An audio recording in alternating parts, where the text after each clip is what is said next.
Hello guys and welcome back to Replay Analysis. Finally I'm covering Twitch. I will be getting through all the AD carries and maybe one day all the champions, but who cares about that. So I will be getting through all the AD carries eventually. Just be patient. I'll get there. So we're breaking down into this level 1 fight. So I always take E first on Twitch, and you can see, because even though they have Blitzcrank, we knew they were going to invade. And with Leona and Lux, you really have a good combo to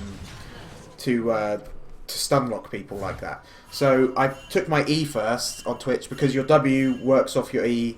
It only slows them, otherwise you don't really need that level 1. Your Q, they reduce your stealth speed so much on it that there's just no point really to take it anymore. So you take the E for the little bit of burst damage, and you could see in that clip that I just simply waited until he got low and then just secured the first blood with my E. So that's a little tip I would give you about Twitch, especially if you want to pick up some kills because you're behind for whatever reason. But yeah, so something about this game. We both have barrier. Me and Caitlyn both have barrier. And that's not a good thing for Caitlyn because we have Leona and Lux. And there's a couple reasons why you always need cleanse against Leona. Just for the laning phase and also in the team fights later. For the laning phase, you can really get bursted, especially against lanes. So you can see there, I was harassing Caitlyn with my flask thing and my E. That's something really effective trading strategy on Twitch. You just do a couple auto attacks, perhaps throw your flask down and do the expunge and get a nice load of burst damage off onto him.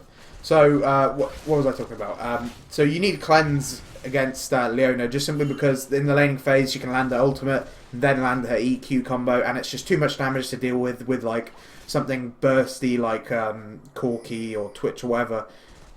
Certain carries works really well with Leona. Ones that can proc multiple stacks of her passive, like Twitch is good with Leona because he has a bleeding dot, which will activate her passive and do a bunch more damage. Corki, of course, he has his Gatling gun, which will activate multiple strikes of Leona's passive.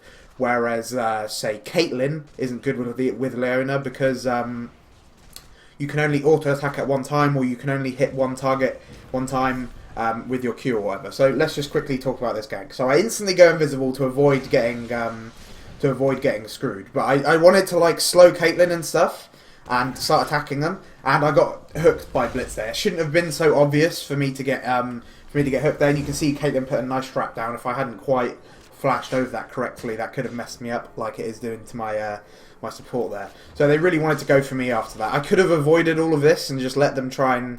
I mean, they might have killed Leona, but who knows really. But I could have avoided a bunch of damage there. And because of what happened here, this kind of like really screws us for the rest of the laning phase. And keep in mind, this was like purely because of their jungler. So you saw Lee Sin was just a golems there. What he should have done here was give us some breathing room. If you guys know what I mean by breathing room. Just like some... just a bit of space. Hold the lane for a bit so they don't fuck the tower up and like... all the CS gets missed, basically. That's kind of what I wanted Lee Sin to do there, and we made it kind of obvious that's what he wanted. We pinged and stuff, but he just ignored us. We asked in chat, he just didn't say anything, and yeah, in a minute I say to him, retarded jungler, which I shouldn't have done. Like, you shouldn't say things like that. I'm sure if you guys have watched a bunch of videos about this and you know all about why you shouldn't rage and things like that. But you just kind of need to do your best at controlling your rage or whatever during the game. So we stopped them recalling here, and that can reach. So she pops the barrier, even though I'm not sure if she was going to die. Blitzcrank flashes and pulls Leona into the tower, which is a nice move to try and do. But when you have nothing else to back it up with, like Caitlyn Blitzcrank isn't specifically an amazing lane unless you can pull him into traps. But when you have nothing to back it up with, that was just a waste of flash because Blitzcrank could have gotten away with flash. But they both end up just using flash for no reason.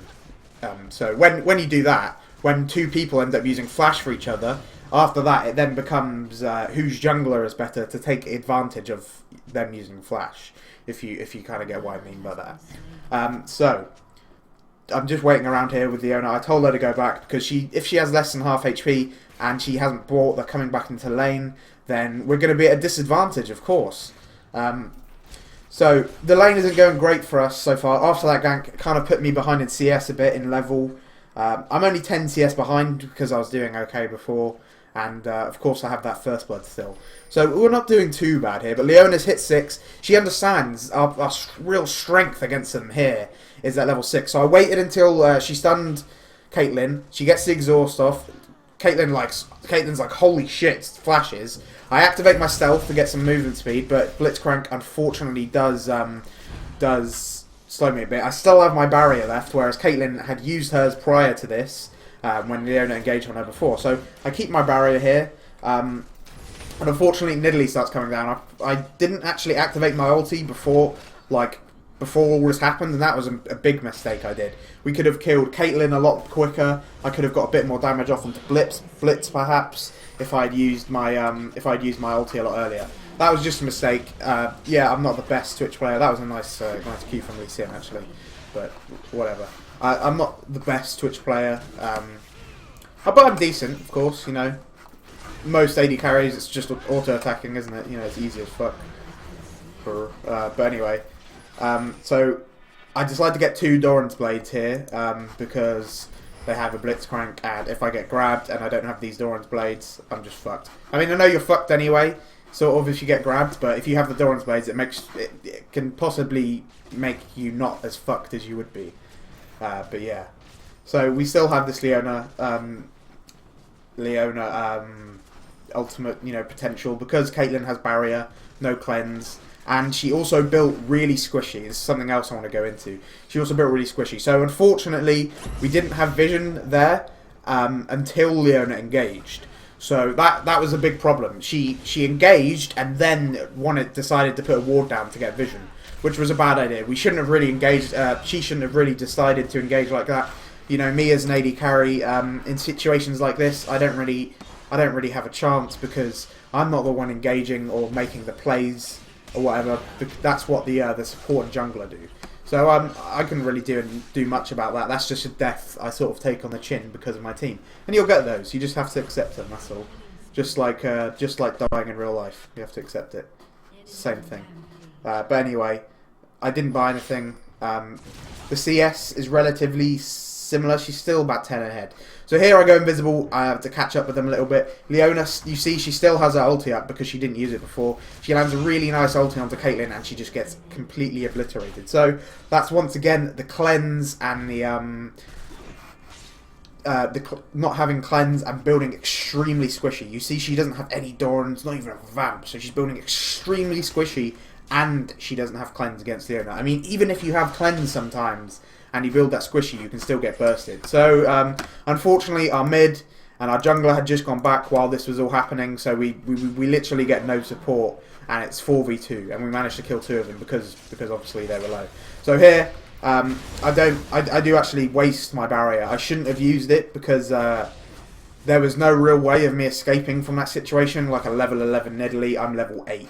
I'm level 8, man. That Nidalee's really, really strong at the moment. She's been roaming a lot.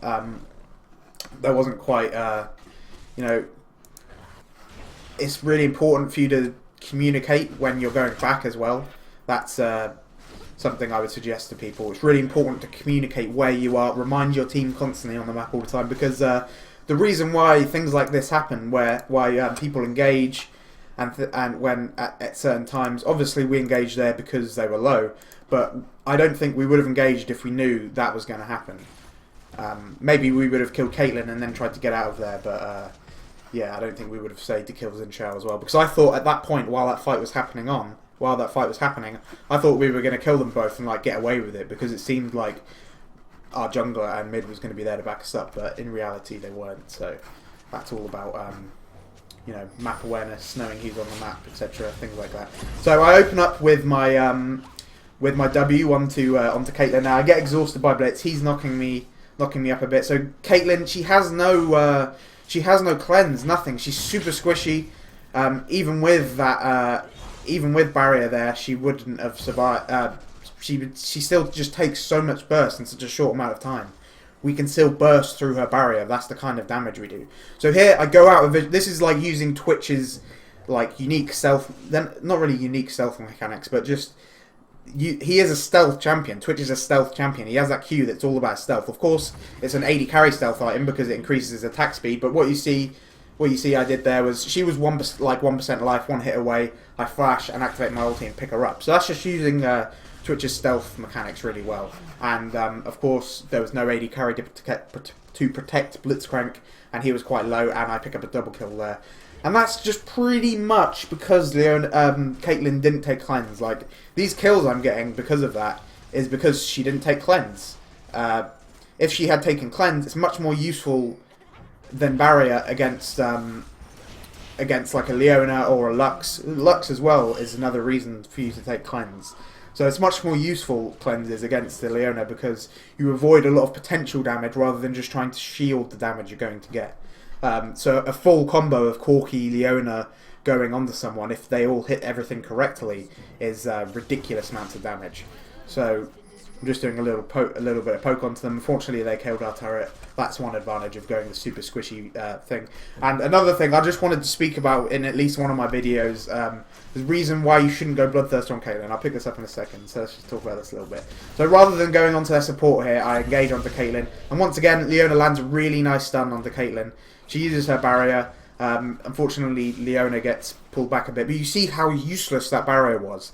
That barrier was pointless, man. Like, I just stopped attacking her as soon as the barrier went through. And yeah, we could have blocked that a bit better. So I just stopped attacking her as soon as the barrier went through. So that was kind of really not useful at all. So I'm almost getting my Infinity Edge. There's a bunch of reasons why you should always build Infinity Edge first on Twitch, and not like Bloodthirster like people seem to be doing. I mean, you can see there was a reason why everyone was building Bloodthirster before. That's kind of why Riot nerfed the gold amounts for it a bit. It was a little bit cheap for what it gave, but on a champion like Caitlyn, you really, in my opinion, don't need the Bloodthirster regardless of whether it was OP or not. And especially now, as of this recording, which is a different patch as to what the replay was on. So here, Lux gets owned as well by Nidalee, and Blitzcrank just picks it up. Nidalee did most of the damage, but I'm able to pick up a kill on Nidalee as well. And you know, Zin thought he was going to kill me here, but I activate my barrier and he just backs off, and I go invisible as well. So unfortunately, yeah, I did pretty well this game. Me and Leona did pretty well. I think if we had like a normal jungler in mid, you know, obviously you get games like this. This is not Elo hell. Obviously, this was at 2K. The Caitlyn at the time of the game was like over 2K. Obviously, the recording is different to the current patch, but regardless, anyway, people are flaming our jungler a lot, which is not very nice, but you know, it happens. He's not going to die or anything. I'm sure he can take a bit of hazing. He is a jungler after all, isn't he? So I'm sure he's used to it. But anyway, I pick up the red buff. It's always good to have red buff. So here you can see an example. If I had my ultimate there ready, it would have been amazing because I could have just mowed through a lot of them basically. But unfortunately, I didn't have it up, and I get hit by a max range, mega fed as fuck Nidalee spear with 350 AP at 20 minutes. So it basically almost one-shots me. Imagine if I didn't have those two Dorans, it would have one-shot me. So here, Lux didn't quite manage to block my the thing in time. I couldn't go to the left because I was right by that tree at that moment in time. So regardless, anyway, this game is pretty much over. I mean, we don't have any of their towers. They've killed all three of our outer towers. I mean, at this point, to be honest, I always would think a game is over at this point, and people vary in like when they can see if a game's over or not. A lot of times people think games are winnable when they're really not winnable, and a lot of times people think games are over when they really are winnable. And I think saving yourself a lot of time really depends on how clearly you can see that.